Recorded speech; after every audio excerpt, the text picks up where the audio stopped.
This is Vermont Edition. I'm Michaela Lafrac. Today, we are bringing you 3 stories of the arts and culture from our region. First, with a filmmaker, then a composer and choir director, and then we'll cap things off with a novelist who has a new book out. Let's kick things off with a trip back in time to commune life in the 60s and 70s. A group of journalists and activists decamped in 1968 from New York City for rural life in Vermont and Massachusetts. They became pioneers in the back to the land, organic farming, and anti-nuclear movements. This piece of history is captured in the documentary Far Out: Life on and After the Commune, which premiered last year. It chronicles the 50-year history of 2 sister communes, Packer Corners in Guilford, Vermont, and Montague Farm in Montague, Massachusetts. It'll air tomorrow, Thursday, May 15th, as part of the Vermont Film and Folklore Festival in Manchester. We're joined now by its director and co-producer, Charles Light of Guilford. Charlie, welcome to the show.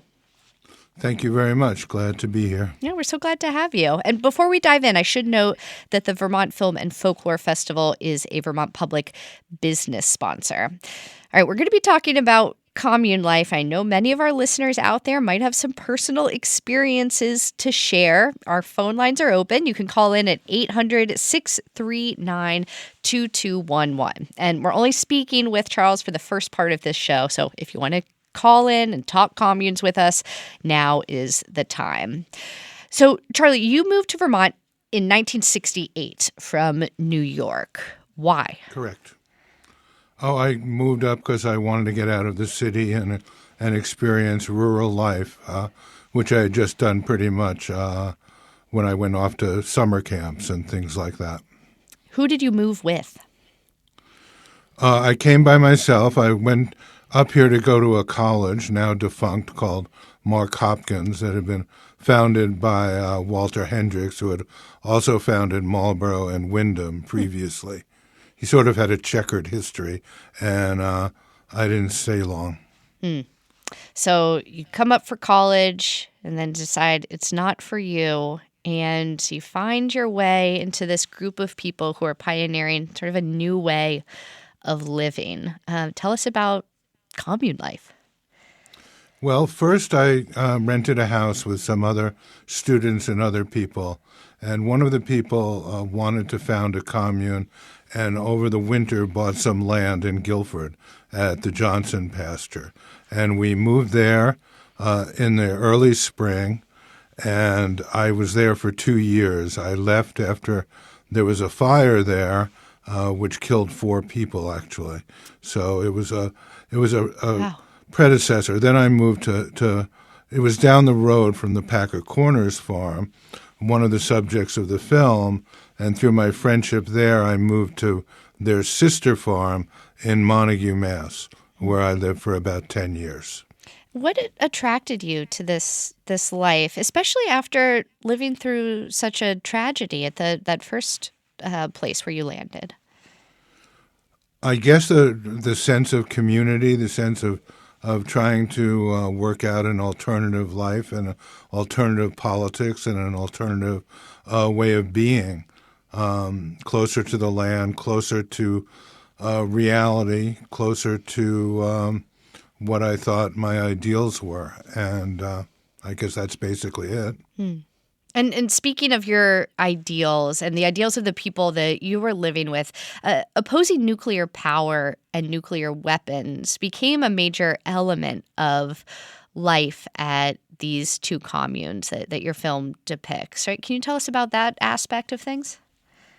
Well, that really began, basically the film covers the ground from the split in Liberation News Service, which is outlined in Ray Mungo's book from the 70s called Famous Long Ago. And there was a split there, a faction fight, and one group of people moved up here and founded these two communal farms. And then, people at the farm sort of got out of politics into the back to the land movement, into subsistence farming, and things like that until 1973, which First came the Watergate hearings, which I can remember listening to in the garden, and then a nuclear power plant was cited, was going to be built 4 miles from the Montague farm. And that piqued our interest, and we got involved, and we studied up on the subject and realized we didn't want it here and started organizing against it. And that organizing was crystallized in 1974 when Sam Lovejoy, one of the people who lived at the Montague farm, snuck onto the site and toppled a 500-foot weather tower that the utility had put up there to gather meteorological data, which was part of their application. Wow. And then we devoted our lives at Montague, certainly, and to a lesser extent at Packer Corners, to opposing nuclear power. And we're very much part of the nascent anti-nuclear movement, and the films we made subsequent to Lovejoy's nuclear war, we probably made 5 or 6. We obtained other films for distribution on that topic and on similar topics concerned with environmental issues and peace issues, and we distributed them. We became very much a part of that movement, which grew through the battles at Seabrook and elsewhere around the country into a national and international movement. Well, if you were part of the anti-nuclear movement in the 70s in Vermont or the surrounding region, call in and tell us about what you remember. 800-639-2211 is our number. Let's play a clip here, Charlie, from the film. It's Harvey Wasserman of Montague Farm, talking about this anti-nuclear aspect of life there. We were granted this remarkable gift of Northeast Utilities trying to build a nuclear plant 4 miles from the house. I knew instantly what was going to happen, that this was going to be a huge movement. It would be a hell of a lot of fun. It was a tremendous challenge. I knew we'd win right away. It was just too implausible to stick those 2 reactors on the Montague plant. Can you tell us a little bit more about that moment in history and in the film? Well, I think Harvey was quite astute and in recognizing what was ahead in the future. Of course, we didn't know, but we threw ourselves into that fight and really helped build a movement. I mean, Seabrook, the film goes into quite a bit of detail about the battle at Seabrook and what happened there as well as the first act by Lovejoy's nuclear war. And then that arc of our fight against nuclear power sort of culminates in the film at the 1979 concerts at Madison Square Garden, the No Nukes concerts, organized by the Musicians for Safe Energy that had notable people were Jackson Browne, Bonnie Raitt, Graham Nash, Bruce Springsteen, and a whole host of others. It was 5 nights of concerts at the Garden, and then we organized or helped organize a 250,000-person rally at Battery Park City. And so the arc sort of starts out in this small farm with a bunch of hippies, escalates through the confrontations in Seabrook, New Hampshire, where they were building a plant, and culminates in this rally and concerts in Madison Square Garden. So that's sort of the arc of the movie. Is Veranda, who goes on this dog and pony show with me and my wife Patty Carpenter, who did the music, frequently says in the community, we went from pariahs to pillars. And I think you'll find a lot of us now on school boards, on select boards, in other positions where we're very involved in local community affairs. Well, let's play one more clip from the movie here. This is from an interview with Ray Mungo, who wrote the book that this film grew out of. The whole idea of moving to the farm was to get away from the cities, to get away from politics, to get away from the news. We didn't have a television set. We didn't have a telephone. We didn't have indoor plumbing. We were going to start all over like, refugees from World War III or something. My mother came to visit in the car, and she thought I was completely off my rocker. She said, "This is what your grandmother fled when she ran away from that farm in Quebec, in 1920." I said, "What the hell's the matter with you? You're in the house. What's the matter with you? You got a college degree. I mean, you went to college." I think we beeped everything we needed to beep there. Hopefully we did. Ray's a character, huh?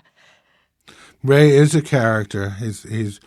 He's great. He's a remarkable wit, a great writer, and a wonderful human being. And so this book, it was optioned by Robert Redford, and there was a moment where in the 70s it was going to be turned into a movie involving Robert Redford. That didn't happen. What did? Well, Redford made the mistake of he signed the option, and I remember I was at a brunch down in New York City celebrating. We thought, oh, well, we're going to be famous. Our lives are going to change, all being in our young 20s, and Ray having the sort of chutzpah to write his memoirs in his, 21 or 22. At any rate, Redford made the mistake of giving Ray the right to write the screenplay, and what Ray produced had nothing at all to do with the story Redford bought. That didn't prevent Ray from selling the option multiple times throughout the years, and it just never got produced. It's very hard to produce an authentic film about that period, I think, and I think that's something that Far Out, by going right to the initial sources, avoids to some degree. And it's also very hard to invent dialogue that doesn't sound trite and just banal. Yeah. Do you feel nostalgic for that time? I feel nostalgic for my youth, maybe, but I really wanted to avoid nostalgia in this film. And I think to some degree I did. I didn't just concentrate on the good things.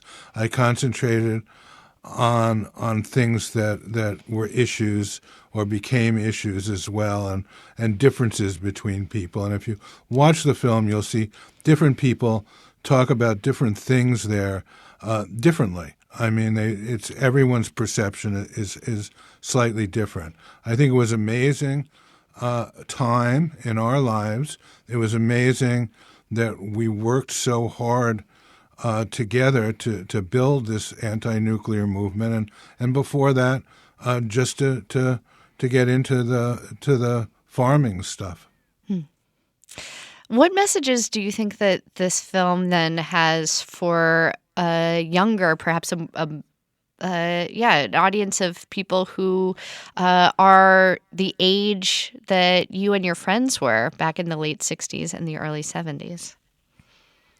I think it's important for young people to see this film, as well as the audience it's been drawing that skews a little older, although we have been successfully getting younger people in various venues as well. I think it was important, and we had a great reaction at when we previewed the film at the Latches here in Brattleboro, when we had 550 people, setting a 25-year record. And then it went on to play for more than a month and did better than anything in the last 5 years but Barbie. But that's a tough bar to reach. And that was before the election. And I think after the election, we've seen the same sort of emotional, enthusiastic response from the pretty full houses we've been getting around. And people, both young and old, want to know what to do since the election about Trump. What can happen now? How can we resist? And I don't know what kind of advice we can give them. We're living through this in real time ourselves, except just persevere, be there, keep working on the things that are important to us, and keep resisting, and things will change. Let's take a call before we have to go to break. Lynette is calling in from Greensboro Bend. Lynette, you're on the air. Go ahead. Hi. I just wanted to say hello. I was a newbie at the Brotherhood of the Spirit in 1970, and all the new guys were brought up to Johnson's pasture for the summer, and I just wanted to say hi. Oh, thanks for calling hello. in. Charlie, do you know Lynette? I don't. But the film will be up in Greensboro, I believe, June 26th. Well, Lynette, thanks for calling in. It sounds like you had a very eventful time in the 70s. Charlie, it has been such a pleasure talking with you. For folks who want to see this film, Far Out, Life On and After the Commune, you can catch it at the Vermont Film and Folklore Festival in Manchester tomorrow, Thursday, May 15th. It's a film directed and co-produced by Charles Light. Thanks so much for joining us today. It'll also be, I should mention before Please. I go, in Brattleboro, back at the Latches at 4 o'clock on Friday, May 16th. Okay, so two different catch options it there to if see you're it. in the area. Okay, Thank you. terrific. Thank you. Coming up, Brattleboro area musicians have found a very unique way to honor the lives of animals through song.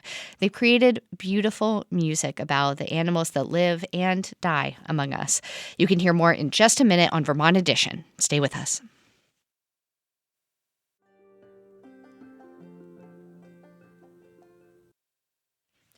Welcome back to Vermont Edition. I'm Michaela Lafrac. In the Christian tradition, a requiem is a mass for the dead. For centuries, the texts of requiems were sung as Gregorian chants. Many notable composers have since written requiems to commemorate the dead, from Mozart to Verdi.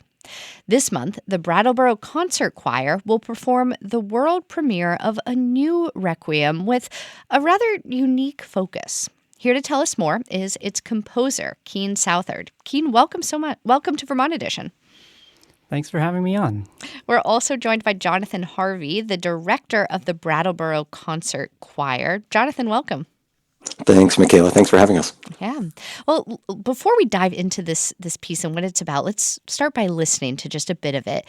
This is from Movement 4, and it was recorded, just so you all know, during a recent rehearsal. So this is still, while it's in the works, in the rehearsal process.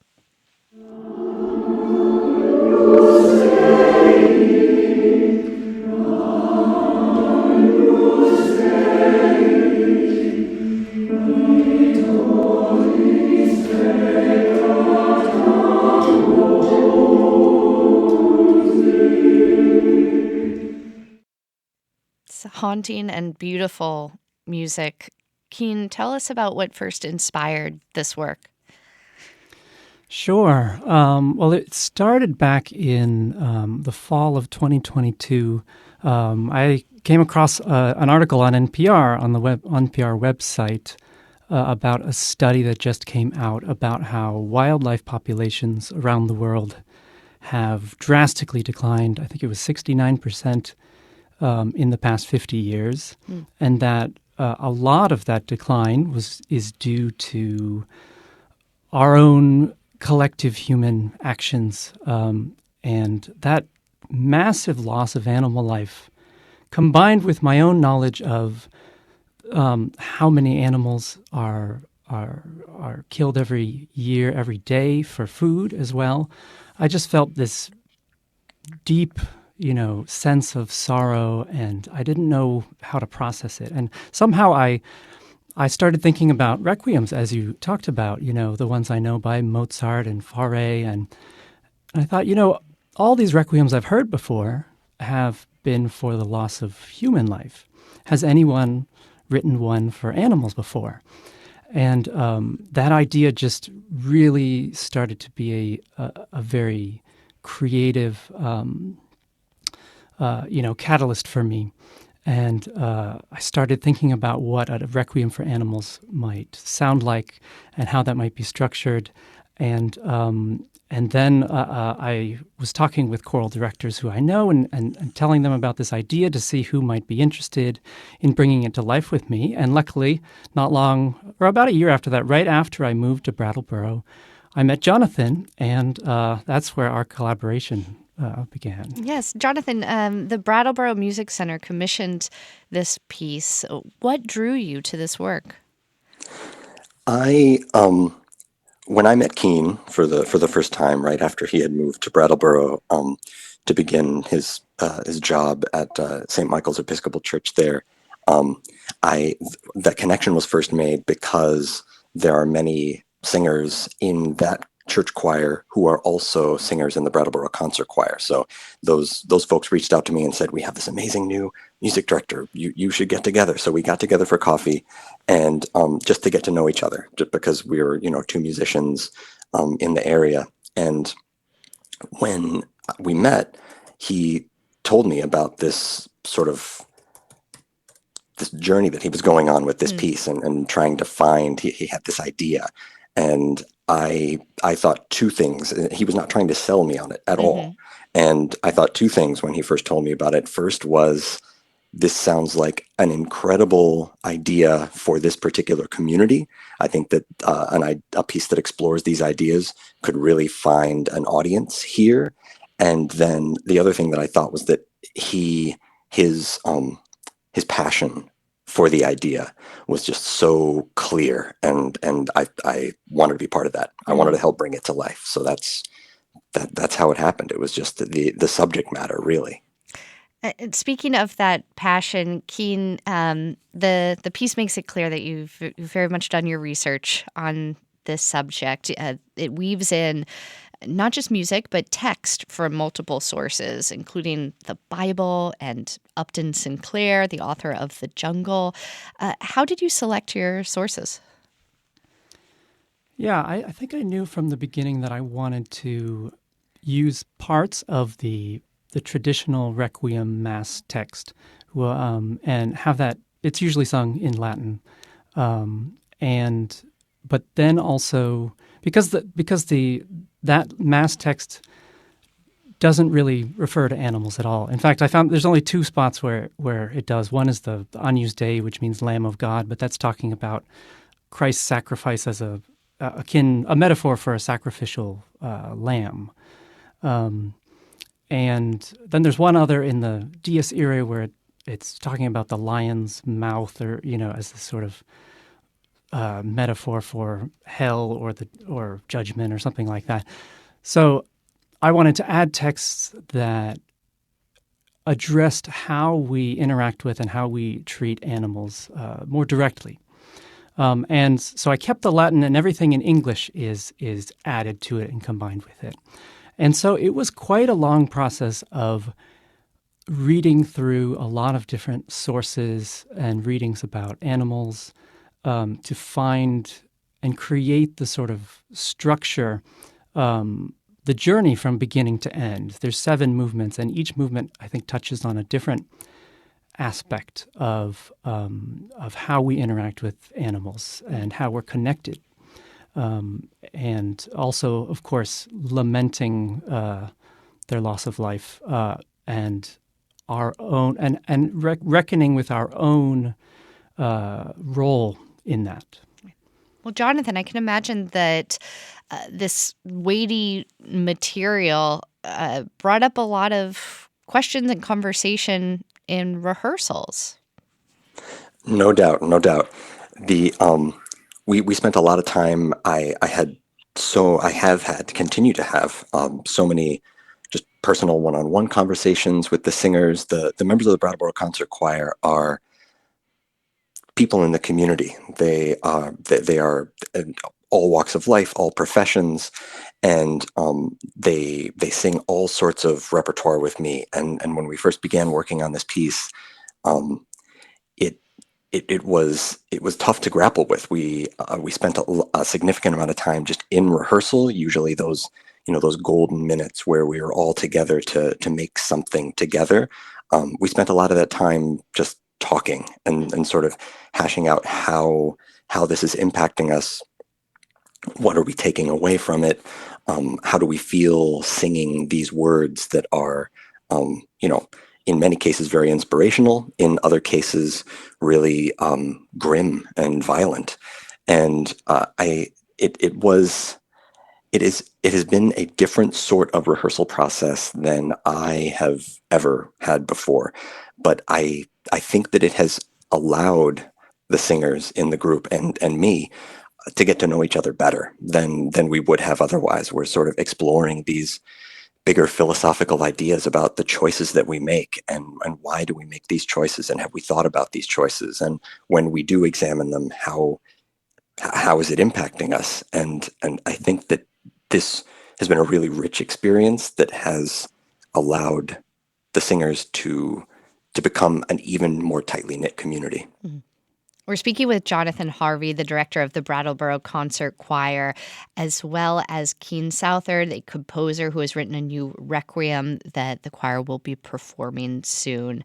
If you have performed with the Brattleboro Concert Choir, we would love to hear about your experiences with the group. 800-639-2211 is our number. Keen, I'm so struck by what Jonathan was just saying there about like the unique challenge of singing something that is in one way beautiful, something that people want to sit and listen to, that people want to hear, but that also reflects in a very honest way the truth of these ugly realities of our lives and what humans have done to animals for centuries. How in the world do you find that balance as composing a piece like this? Yeah, it certainly was a difficult balance to strike. One of the sort of contradictions is, I didn't want to write ugly music that depicts, more negative things and negative emotions, right? Even Mozart said something like, the most negative emotions and things, the music still has to be pretty and charming. I wouldn't go that far, but it still has to be something that, I believe in every note. It has to be something that I want the singers to enjoy. Well, maybe enjoy is not the right word. I've always felt like when singers have come up to me and said how much this process of rehearsing, as Jonathan has mentioned, how much it has affected them. I'm so used to saying, for other pieces of mine, I say, oh, I'm so glad you've enjoyed it. And I think that's not quite the right word here. I think it's, I'm glad you find it meaningful, because, it is. I think a lot of, especially classical music, I think a lot of people have a perception that it is enjoyable, entertaining, relaxing, and it certainly can be that, but it can do so much more. And what I'm trying to do in this piece is help people to think about this issue in a very deep way and have an emotional connection to it. And that's really where the music comes in, because I think a lot of people understand this issue, or they know, some of these things on an intellectual level, but the music is here. Setting it to music helps them feel it on a deeper level. I've been very happy that they've had the choir these kinds of discussions and reflections, because that's exactly what I want. I'm not trying to tell people what the solution is, and I don't think music is a good way of doing that. But it's a very good medium for sparking these discussions and these reflections and thinking about it in a different way.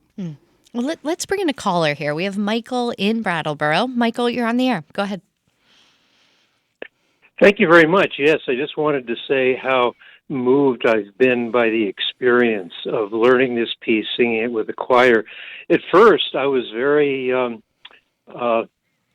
disoriented by the music, and I'm a long-term vegetarian and care deeply about conservation, ecological, and animal rights issues, and was feeling that this piece was really too difficult to sing. But as we got deeper and deeper into it, the beauty of the music, of getting to know other choir members in relation to the piece, the more I realized that it really was an important experience for all of us, and I'm deeply enriched by it, as are other members of the choir. Deeply grateful for the experience. Michael, thank you so much for calling in and sharing that experience with the choir. Jonathan, as the choir's director, what's it like to hear Michael's reflection? I mean, I I know Mike well, and we've together gone through the journey of coming to terms with this piece, and it just makes me so happy to hear when any of the singers feel as if there's value to what we do, and I think there's value in the experience of this rehearsal process, and then I think there's also value in the anticipation of, what is the audience response going to be? This is the first time that any people will have heard this piece in its entirety, where it's coming into being, and how is that going to feel? And with a piece like this, it's going to feel different than it does with with something that is lighter. And so it just makes me so happy to hear that Mike is at that place. Right. So the piece debuts May 17th and 18th. Keen, how are you feeling about, you're just a couple days out from letting this music out into the world that you worked so hard on? Yeah. Well, you played a little excerpt from a rehearsal. I want to point out that was with a piano accompaniment, but the performance is with a string orchestra. And actually, even myself, I have not heard this piece fully put together. It is tonight at our dress rehearsal. We're finally putting the choir and the string orchestra together. So even I haven't heard exactly, the final product. So it's, in a way, it's anytime I write a piece of music, especially for a large group of people, because I can't bring it to life by myself, right? I essentially create the blueprint, the design for it. And then I need this group of people to bring it to life. And that's a very vulnerable thing for me, to share it with them. And this is something I spent almost a year creating almost entirely on my own, in my own little office, at my piano and my computer.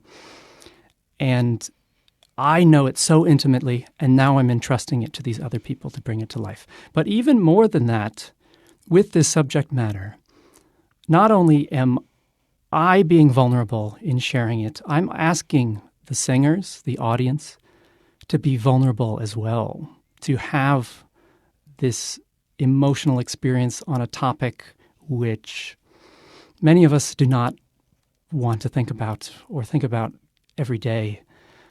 So it's very nerve-wracking. It's always such a huge thrill to hear it, but it's also, it's out of my hands completely. I will be sitting in the audience and have no control over it anymore. It will be up to these 100 performers. Out of your hands and in part in the hands of Jonathan. Jonathan, how are you feeling on the eve of this big premiere? I'm tremendously excited. I think that it's a very special piece of music that Keen has created, and it's a very special group of people, the Brattleboro Concert Choir and the string players who are joining us.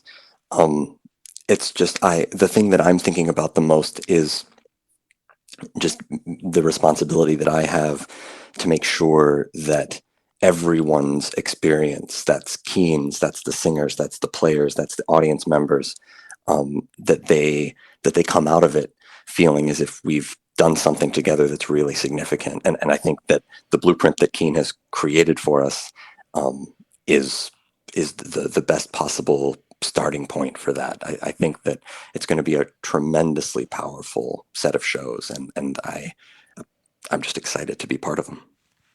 Requiem for Animals by Keen Southard debuts May 17th and 18th with the Brattleboro Concert Choir, directed by Jonathan Harvey. Keen, Jonathan, thank you so much for telling us about this work. Thank you so much. It's a pleasure. Thank you, Michaela. Well, we have to take one more break here, but when we come back, we're going to speak with an East Montpelier author who's going to tell us about her new book about a tight-knit family over 4 decades. That's in just a minute on Vermont Edition. Stay with us.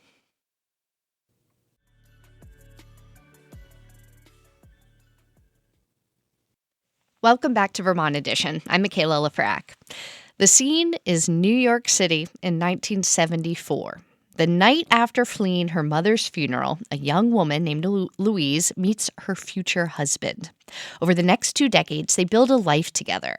But that life crumbles when Louise is diagnosed with a rare degenerative disease, leading her to flee once again.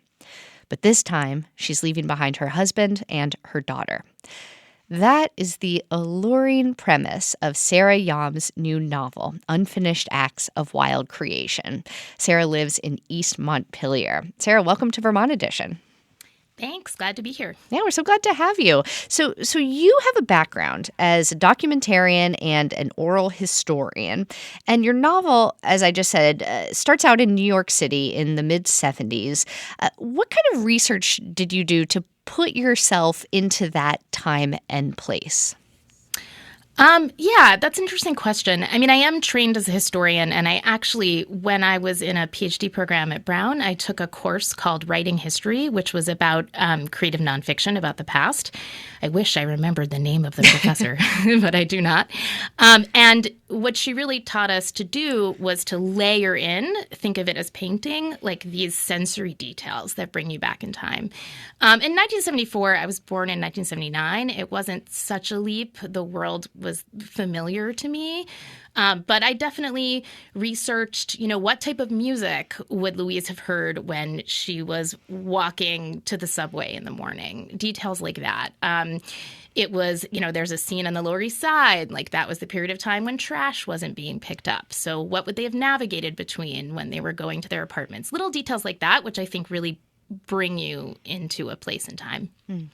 So one of your main characters, Louise, is a mother who, in the course of the novel, finds out that she has this terrible disease. It's the same disease that caused her own mother's death, and she has to figure out how to parent and just exist in her family and in the world with that really heavy knowledge hanging over her head.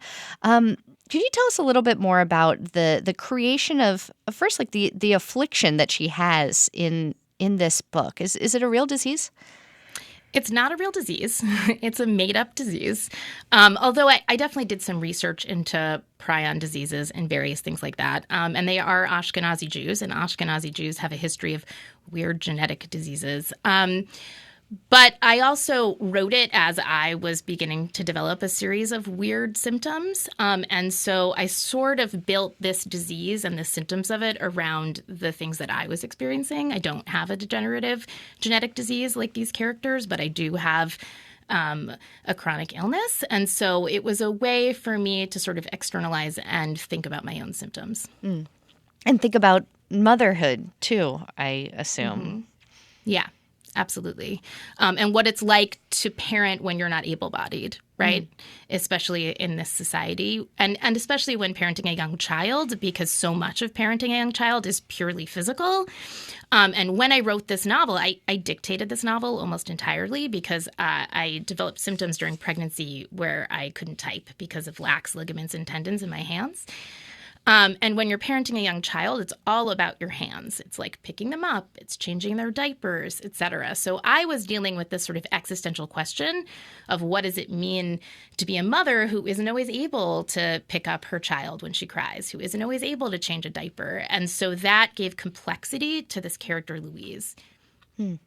Oh, I want to hear more about the process of writing this novel by dictating it to yourself. I know there's some folks who are auditory learners and very good at kind of talking things through out loud. Others of us really need to write or type something out to truly understand it. Did speaking this novel out loud change that creative process inherently for you? Yes, and for the better. And that's what's sort of exciting about talking about the process of writing this book, because before I gave birth and developed these symptoms that made it hard for me to type, I my fiction wasn't great. Like, it was very wooden. I was paralyzed by the screen. I would spend a lot of time staring at it. My dialogue was wooden and self-conscious. Characters it was just lots of like repetitive, obsessive, neurotic thinking, which is my own brain on the page. It was boring. And then when I wasn't able to have this sort of relationship with the computer and I had to speak these characters out loud, they became alive. It became a very physical process. And I actually dictated this novel. Now I dictate to my phone and transcribe it. But at the time, I actually dictated it to other people, primarily to my friend Darby. We were both trapped at home during the pandemic. And I dictated it to her, and she would type it and then read it back to me. And so I got real-time feedback. And as an extrovert, it was so wonderful to be able I'm an oral storyteller. That's why, I'm an oral historian. I used to do radio. Like, I love the sound of the human voice, and I love the sound of dialogue. And so this book really came alive because I had my characters' fights out loud, right? Like, I felt it in my body. And when I hit a false note, I could physically feel that it was a false note because I was speaking it out loud. So what happened was that not being able to type made me realize that I'm an oral storyteller and actually made this book come alive. I could not have written this book if I was able to type. It wouldn't have happened. And I should also mention, Sarah, that years ago you were a producer on Vermont Edition, yes? I was, many moons ago, yes. Yes, back when I forayed into journalism. But I am not... Facts and I don't have a great relationship. Facts, the purpose that they serve is to create better stories. So now I stick with fiction, not journalism. So tell us a little bit more about some of your other main characters in this book, particularly Leon and Lydia. Yeah, so it's a nuclear family. Louise, who's the matriarch who has this disease, Leon, who's her husband, who's a sort of eclectic therapist on the Upper West Side of Manhattan, and their daughter, Lydia, who has a busy brain. She has OCD. She's also just very smart and neurotic and funny and tormented. And it's really about the relationship between these three people. And I feel like sometimes when I tell people about this, they're like, oh, is it about people who know they have a terminal illness and it's about carpe dieming? But it's really not about carpe diem. In fact, it's not like twee. It's not supposed to be inspiring. It's about these complicated, messy, difficult people really talking and talking and talking and trying to figure out how to create a meaningful life in the face of mortality that is more imminent for them than for most. And this is a big, sprawling family drama that occurs through multiple generations, multiple decades. I am I don't know if this is technically a genre, but I love a big multi-generational family saga of a novel. And I'm wondering if you do too. I'm guessing you do. Are there other books or authors who inspired you? Yes, definitely. When it comes to the family saga, nobody does it like Jonathan Franzen. He's a controversial figure, but he writes a family saga really well. He's really good at capturing the complex nuances of, decades of ossified resentments and things like that through like one scene at the breakfast table. So although I'm decades of ossified resentments is like the perfect way to capture Jonathan Franzen. Well done. Yeah. Right? But he's the best at that of anybody. Decades of ossified resentment, right? Somebody uses their fork in a particular way and it like represents 70. Oh, it gives me anxiety to even think about. But he's so good at that, right? Mm-hmm. So I read him and I study him for family sagas. But when it comes to authors who I feel like their voice is more similar to mine, I definitely really love Rebecca Makkai. Fellow Vermonter. Totally. She writes difficult, messy, smart women really well. She does that, and I have some questions for you. I really like Lauren Grodstein. She blurbed my book, and I think her characters are also really thoughtful, and the way that she wrote a book about the Warsaw Ghetto that was inspiring and funny and warm, and didn't leave me feeling catastrophically bleak. I also Grace Paley, another fellow Vermonter who's she passed away, I don't know, 2 decades ago. But in terms of the Jewish authors who've influenced me, Grace Paley, super influential. I really like Allegra Goodman. I really like Elizabeth Strout. Anyone who's read Olive Kittredge will see a little bit of Olive in Louise. Yeah.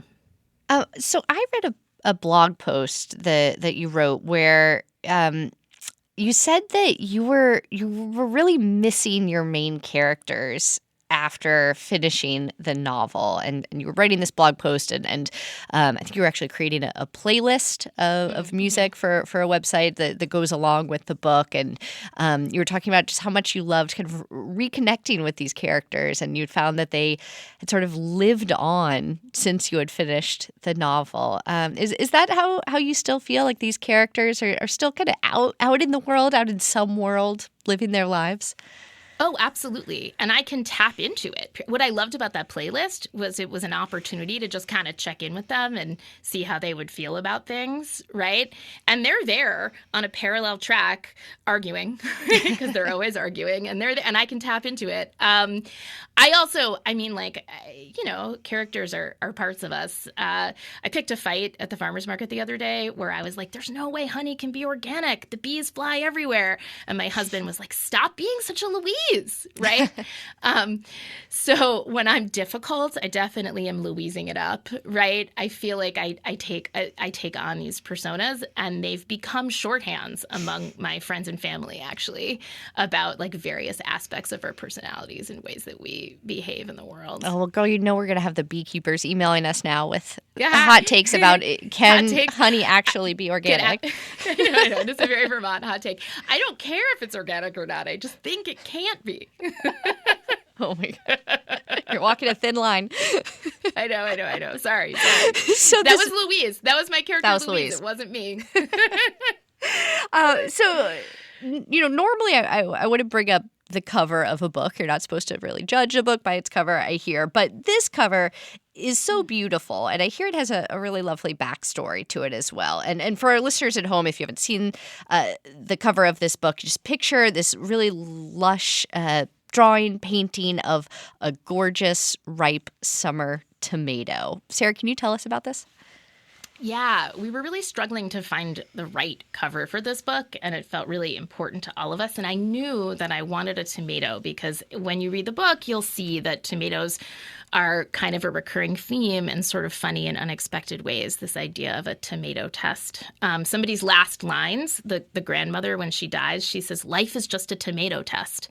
And the characters keep grappling with, like, what does that mean? What's a tomato test? And there are other moments where tomatoes recur in the book. So I knew I wanted a tomato, and I can't draw. And I spent all of Christmas vacation, like, attempting to draw a tomato and, like, being so frustrated. And then my friend Fab came up to visit from Boston, and she's an amazing artist. And I sat her down, and I was like, please, can I just go away for 45 minutes? Here are my daughter's watercolor crayons. And I came back, and she used watercolor crayons and a pickup stick for texture and created this unbelievably stunning cover. So yes, she's been my friend since 1997. So yeah, I'm so excited that Fab drew this cover for me. Well, it's a beautiful cover for a beautiful novel. Sarah Yahm, author of Unfinished Acts of Wild Creation. Thank you so much for joining us today and telling us about your writing process. Thanks for having me. It was fun. Unfinished Acts of Wild Creation was published earlier this month. You can find it on bookshelves now. All right, that is all the time that we have for today. But before we go, I want to let you know about our special annual spring gardening show, which is tomorrow. Every year, we invite on All Things Gardening host Charlie Nardozzi to come answer your gardening questions and tell us his favorite tips and tricks. It's one of my favorite shows of the year, and I know it's one of your favorites too, or many of you. Those of us with semi-green thumbs, I guess. This year, we're doing something a little different. We're going to be recording this show in front of a live studio audience here in Colchester. But we still will be taking your calls and emails. You can send those emails with questions about gardening to us right now at vermontedition@vermontpublic.org. And be sure to tune in tomorrow, Thursday at noon for our annual spring gardening show with Charlie Nardozzi. Today's Vermont edition was directed by Aaliyah Papes. Our managing producer is John Ahrens, and our producers are Andrea Lorian and Daniela Fierro. Our call screener today was Rick Barrett, and our theme music was composed by Myra Flynn. I'm Michaela Lafrac. Thank you so much for listening, and we will catch up again soon.